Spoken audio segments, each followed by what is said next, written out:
in this place called The Gate, which is a great environment for us to do. This is the first off-site build we've ever done.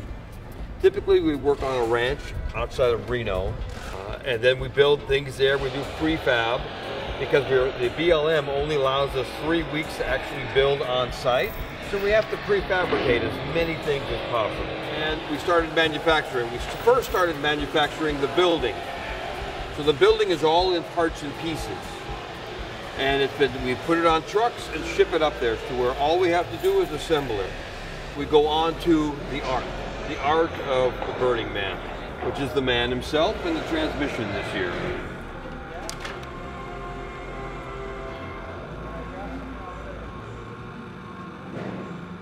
That the proportions of the man echo exactly the proportions of the Vitruvian man, in that you can take our man, our model of the man, and you can put it within the circle and square, and it works perfectly.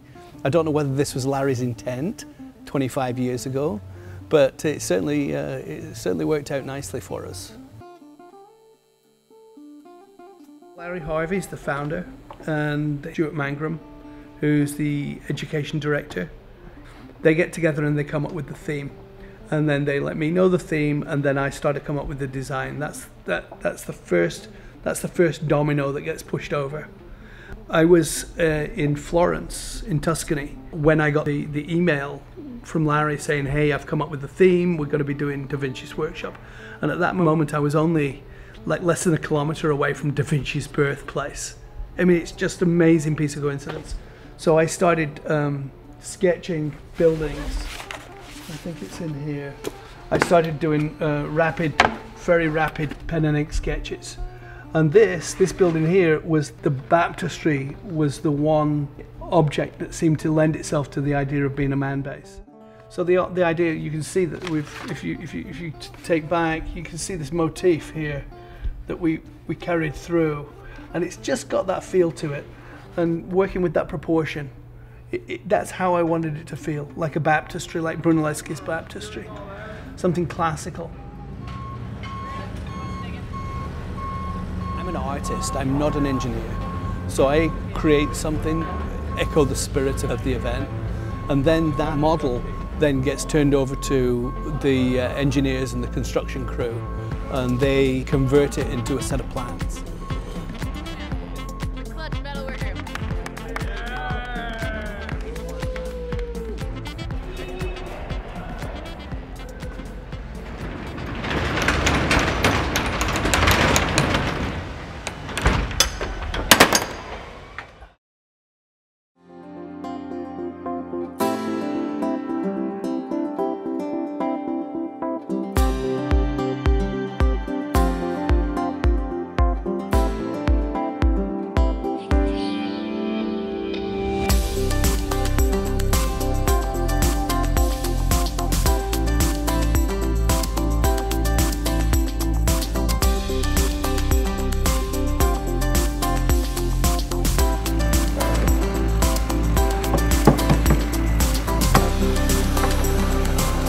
So right now we're looking at this, the oculus.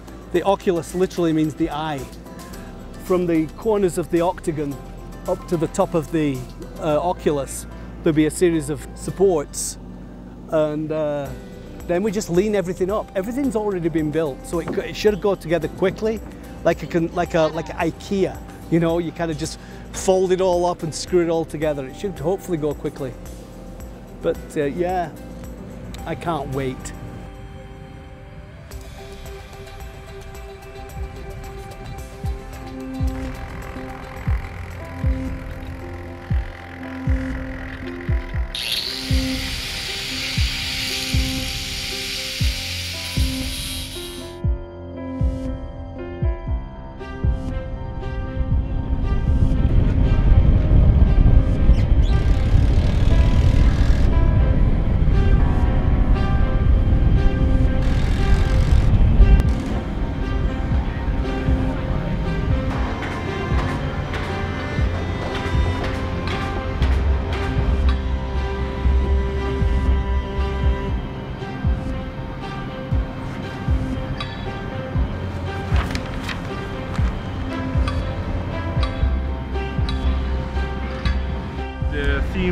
burn this year is Da Vinci's work chalk, and so we wanted to use that as inspiration and use some of Da Vinci's work as inspiration for designing and building the man.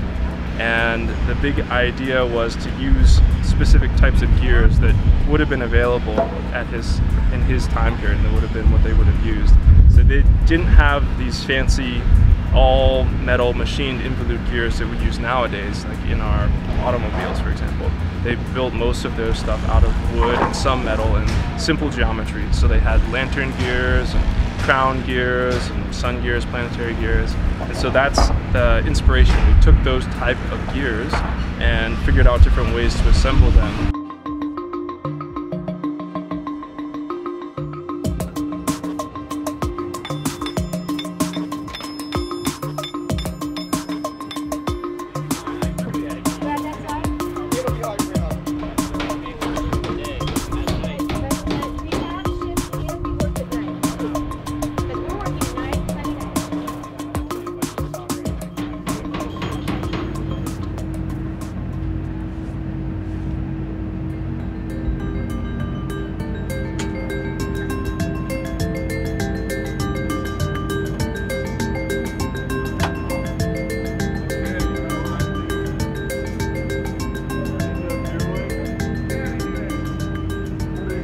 What we've been doing is we've been installing various parts of the glass, but since they're not finished with the construction of the man, we have to take the glass off.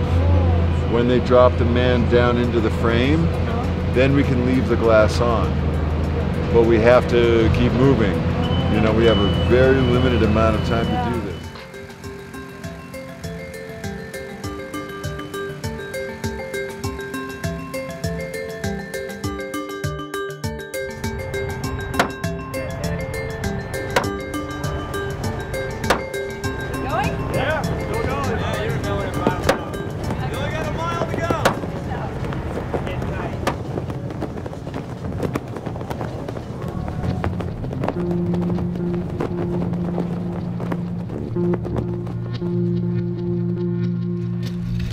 There are things that we can't control. There's things we can, but there's things we can't. One is the weather. We need to lift the mechanism, we need to lift the man. The lifting crew can't do that if there's wind. We need two things, we need time and we need low wind. Everybody's kind of waiting, ready to go. You know, we started this thing May, June, July, August, 4 months ago, and we're this far away, and it's frustrating. You know, we want it to go up as much as anybody else in Night Rock City, but you know, it is what it is.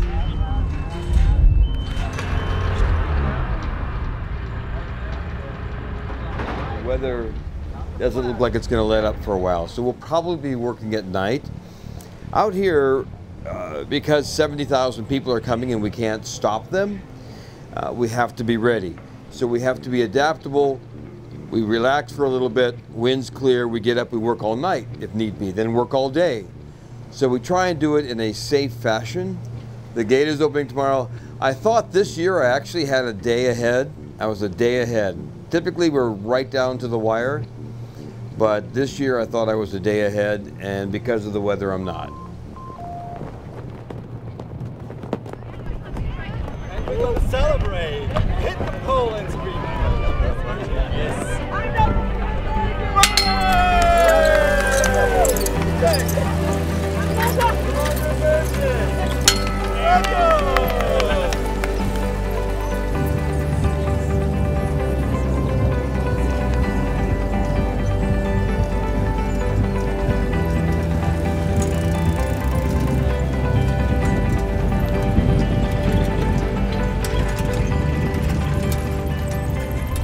None of us have had a lot of sleep. And the winds keep picking up, then we're going to have a slow pick. We're waiting for people to get into position. We have one guy up, we're going to put the welder in the basket and then go from there.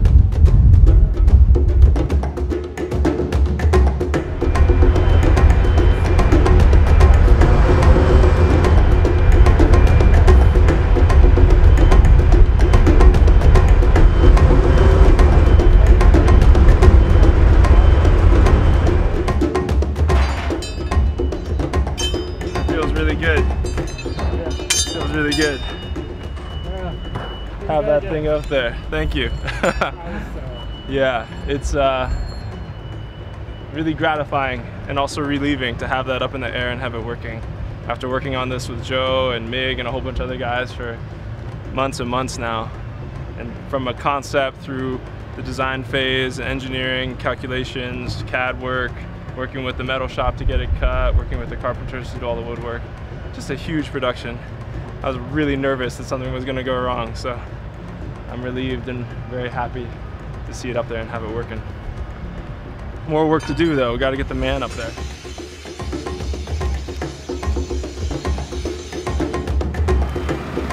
I'll just hold it there and then you can walk in and just stuff it in upside down. That'd help me till I get there.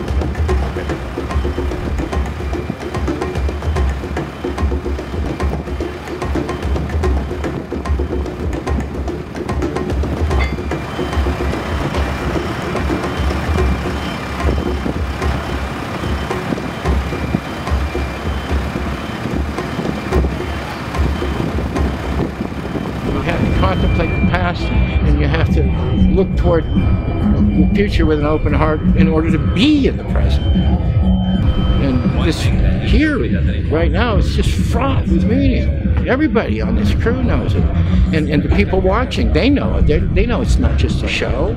You know, they're taking pride in it. You know, the man in some way symbolizes all of them. With this, yes, I'm completely satisfied with this. Now we'll see if it turns. That's another question altogether, you know, because we've never really field tested it. It's too big to field test.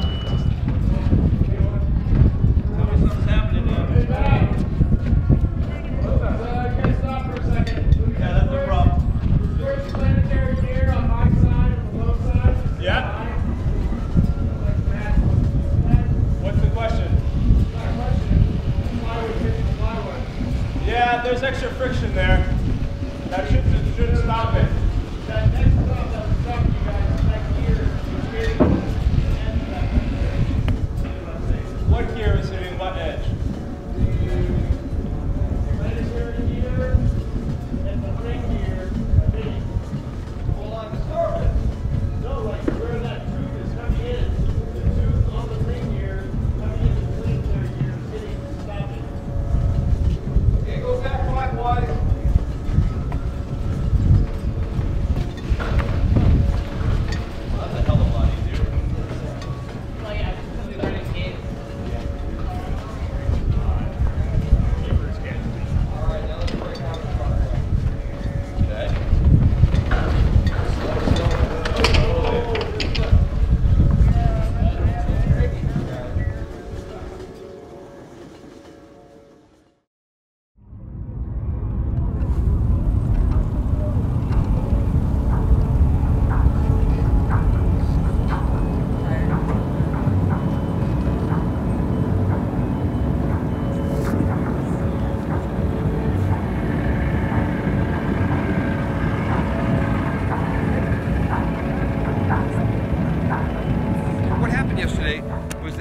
The flanges were manufactured without a recess, an indent, that helps index them into a U-joint. No part of the structure itself is weak, okay? I reviewed from the ground up the building footprint, the tiebacks, anything up on that building structure right there is solid. But I want to make sure we are covered. Redundancy is important in this matter, and that's what we're going to do. Be redundant on our safety. We don't want to hurt anybody. We don't want anybody getting hurt, okay? And then we'll do a test run.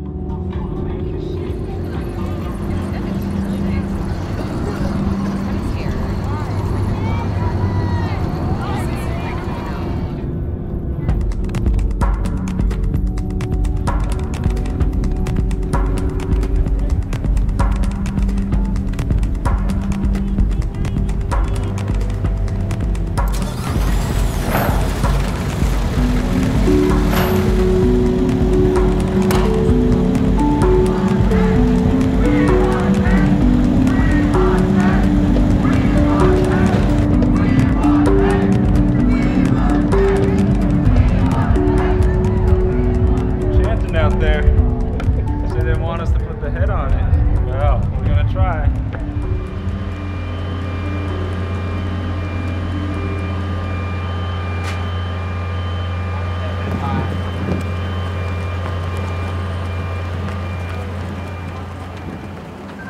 let's do it again. Here we go.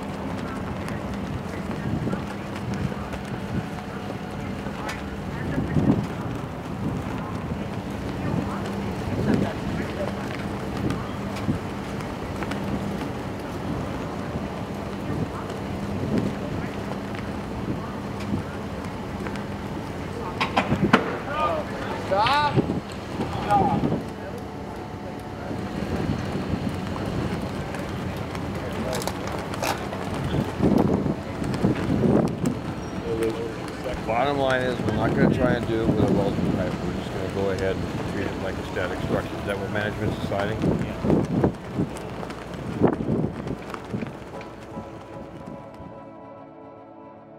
It failed twice. We had two attempts to make it work. We had one on Sunday and one on Tuesday, and very matter of fact, it was like, okay, we try our best. It's not like we didn't give it our best shot. There was a discussion, you know, with the head of building and Joe, myself, of course, project managers, and we all kind of got together and, okay, what do we do now? And I think that if we'd have had another try, we'd probably figured it out. But at that time, it was Tuesday. We had 70,000 people. We needed to get the man base open. We kind of said, okay, let's just go with a static man, and let's get him open. So I was delighted. I just wanted people to get inside the man base and start enjoying the man base, and get him turned right way around as well.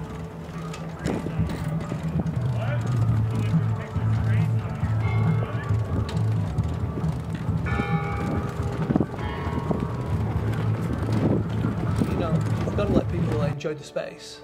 You've got to open it up. So there's, you know, it's more than just the mechanism. There's the whole experience of the piazza and the campaniles and the man base itself. So I just wanted people to start working on that. Okay, let's get this show up. Let's get the curtain lifted. But there was this woman did come up and say, I really find that the man upside down is deeply spiritual, because there are yoga positions that are very, very powerful and I'm like, okay, you know we're going to turn him over. You're missing the point.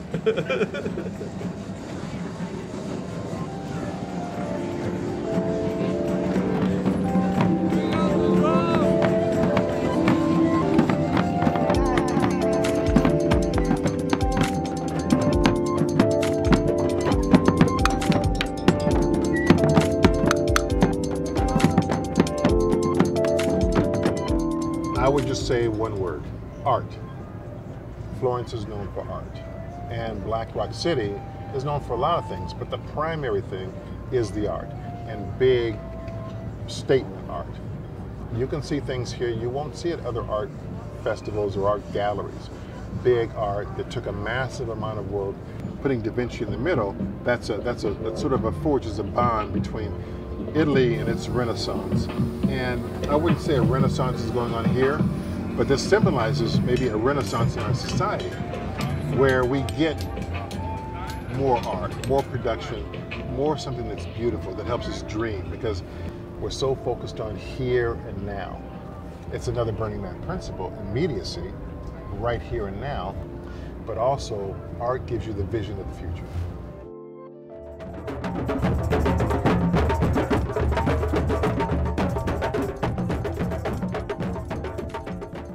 Shows that the system sometimes doesn't work.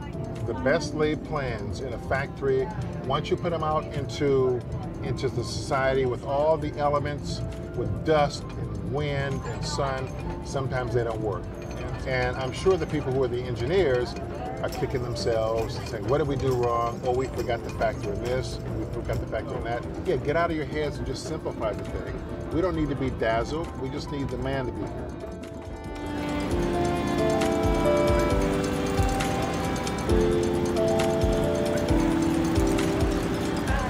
What Burning Man is trying to do in many respects is to create a new global renaissance of art and culture, to develop new ways that people can relate to each other, to develop new ways that artists can create their work and expose it to the broader world and have people be inspired by that and interact by that. And so when we look at the Renaissance, we're not saying how do we imitate it, but what can we learn from it and how can we get that same kind of flourishing that it had then? And I think that's a very relevant question to Burning Man culture. We want that kind of global flourishing. I don't think we're going to get it if, by doing everything that we already know how to do in consumer capitalism. So what else can we try? And Burning Man, if it has answers to that, should be looking at other places in history and saying, okay, what does seem to work, what doesn't work, what has inspired people.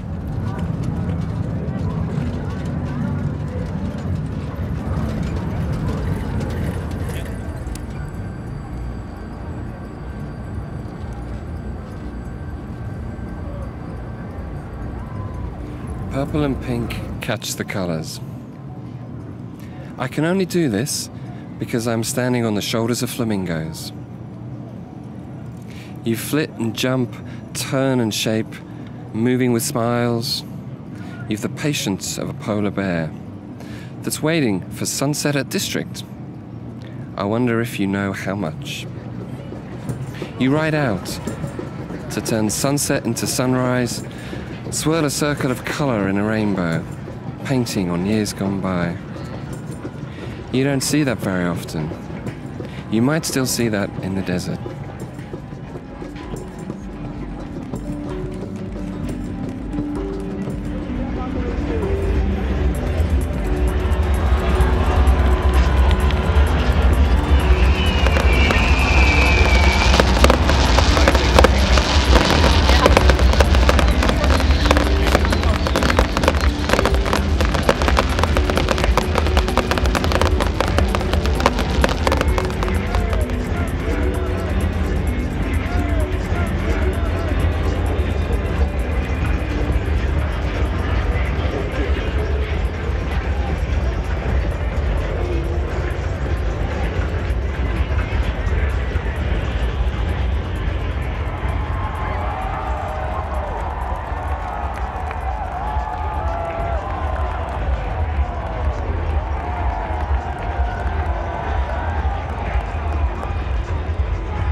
The essence of Burning Man happened because in order to raise a giant or even construct a giant and to smuggle it down onto a beach, that took a organization, and that required the help of all my friends and then people who weren't my friends until they got involved. And when we raised him, it took everyone on a rope to pull it up. And what that created was that work experience. It was work, but it was also play, because this was utterly impractical. I mean, it was pure play, but it required real work. And that bonded people together. And that's very much what Burning Man is about, is when you work and labor with others, you drop your emotional armor. So everyone shares the same blood somehow.